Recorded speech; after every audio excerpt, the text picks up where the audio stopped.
The Department of Agriculture's Bigas 29 sale kicked off last week, but it was a limited sale catering to select groups in the vulnerable sector, such as the elderly, disabled, and those in the DSWD's 4-piece program. And since Filipinos cannot live without rice to nourish or physically sustain them, the general population cried, "Sana all." Nightly greetings, one and all. William Theo here, homegrown and happy to bring you PTV News Now. Due to growing and louder clamor from all sectors, the Department of Agriculture, or DA, is stepping up to the plate to respond to this growing entreaty. Hence, earlier today, the DA said its Rice for All initiative goes in effect on Friday, July 12. That allows for relatively cheaper rice beginning in the range of 45 to 48 pesos a kilo of mixed, imported, or local well-milled staple grains. In an interview earlier today, DA Assistant Secretary Arnel de Mesa, the Rice for All sale could be held alongside the 29 Bigas program expansion of old or aging rice stock to the vulnerable sector in 3 additional locations in Malabon, Marikina, and Navotas. De Mesa added the Rice for All program is eyed for launching in places with existing Kadiwa stores. Meanwhile, the 29 Bigas program is poised to branch out in provinces in the Calabarzon region. In other news, at least 7 representatives from the lower house have come out to urge U.S. President Joe Biden to step down from the presidential race given his dicey physical and cognitive limitations. In addition, a senator from Colorado came out earlier today to indicate Biden's poor chances of winning in November. Still in all, U.S. President Joe Biden is holding on and pushing back as he remains steadfast to stay in the race despite sagging poll numbers and divided support from his party. VOA's Catherine Gibson reports.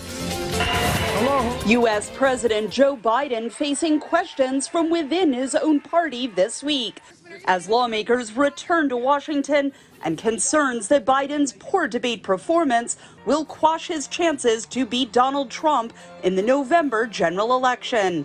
He just has to step down because he can't win. Representative Mike Quigley, one of a handful of House and Senate Democrats who have publicly expressed concerns that Biden has not made the case he is healthy enough to serve another 4 years. But the majority of Democrats still pledge their support. President Biden is the nominee, and we support the Democratic nominee that will be Donald Trump.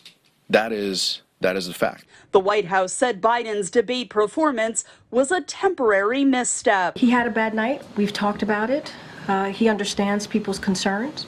We have been out there, as we have been in previous months. You see from his engagement with everyday people on the ground. One analyst told VOA that lawmakers aren't the only ones Biden needs to win over. He needs to hear their concerns. He needs to be honest with them about where he has liabilities and what his plan is to attack those liabilities.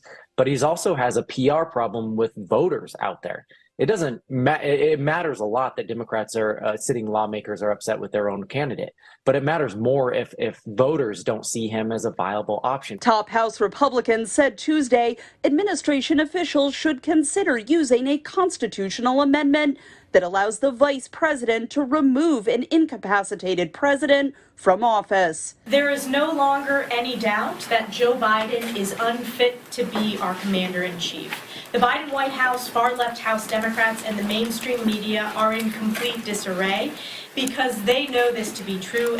But with Senate Majority Leader Chuck Schumer not wavering in his support, I'm with Joe. The scenario of replacing Biden with Vice President Kamala Harris as the nominee is still unlikely. This is probably the most significant election of our lifetime. Democrats will formally appoint their nominee at their convention in mid-August. Catherine Gibson, VOA News. At this juncture, let's turn to PTV's Baguio City TV studios to hear what's hot right now in the Cordilleras from our colleague Eddie Carta. May pagkarabi Pilipinas, bimabati kaso ti Malnutrition, kada ito bing agtawan iti 5 pababa iti resyon Cordillera, itatawan. May basar ti datos ti DOH card manipod 2018 nagiga 2023 bimbasir ti nailista kaso ti stunting wenno dagiti man bansot nga bing. Resulta na ito iti may patpatong pala programa ken araramidan nga estratehiya ti ahensya para iti malnutrition. Panggap ti ahensya ang maikalista iti zero malnutrition iti rehiyon. Punteriya ti Regional Nutrition Committee ang mga rami iti programa para kanito bing ti munisipyo ti Paracelis Mountain Province ken Flora Apayao ang nakalistaan iti namagasot nga bing ang makapaspasar iti malnutrition, particular iti stunting. Kabayatan na nakawat ti ilit ito bla iti Nutrition Honor Award manipod iti national level gapo iti programa da kontra iti malnutrition. We actually had a consultation and needs assessment.